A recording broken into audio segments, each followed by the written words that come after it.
इन experiences से आगे, क्योंकि एक्सपीरियंस के बावजूद एक वॉर ऐसा भी था जहां पर हमारी पहली बार हार हुई थी और उसी पहली हार ने हमें बहुत बड़ी सीख सिखाई। वो वॉर था 1962 का इंडो चाइना वॉर। जब हमने चाइना को अंडर एस्टिमेट किया था, तो क्या लगता है क्या होगा?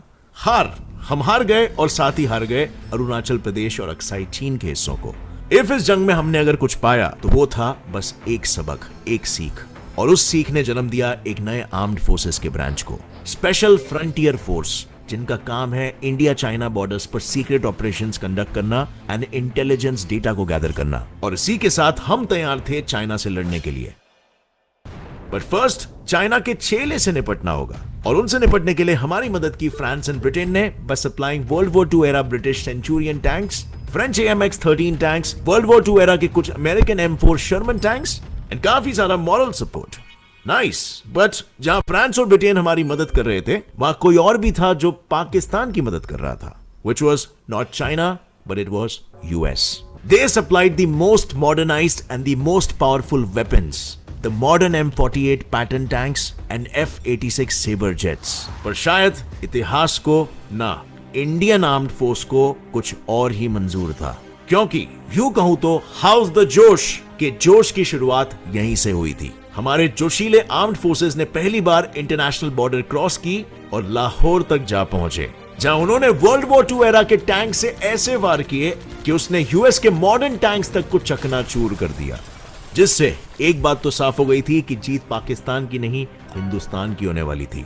बट फिर जंग में आया एक नया ट्विस्ट। यूएस एंड यूएसएसआर के ग्लोबल प्रेशर की वजह से पाकिस्तान एंड इंडिया को जंग रोकनी पड़ी।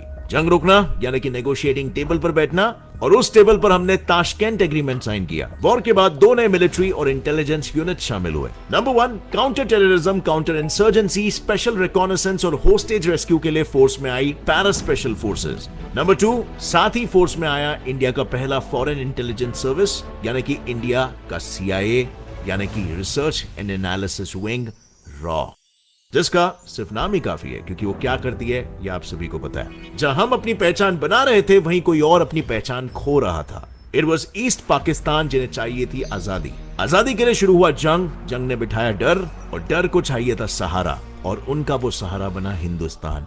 पर हिंदुस्तान की इस मदद से वेस्ट पाकिस्तान कुछ ज्यादा ही खुश नहीं था। And once again it's war time.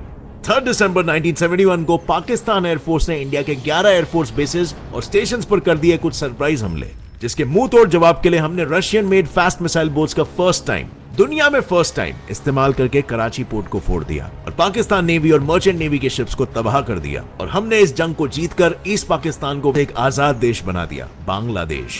But इन्होंने साथ ही में आर्म्ड फोर्सेस का इतिहास ही बदल के रख दिया। 1984 से 2003 तक का समय था। यह समय था सियाचिन कॉन्फ्लिक्ट का, जहां 1984 से पहले सियाचिन ग्लेशियर पर ना इंडिया का हक था और ना ही पाकिस्तान का। खाली जमीन कॉन्फ्लिक्ट चालू, वॉर चालू, और 2003 तक वॉर चालू रहा।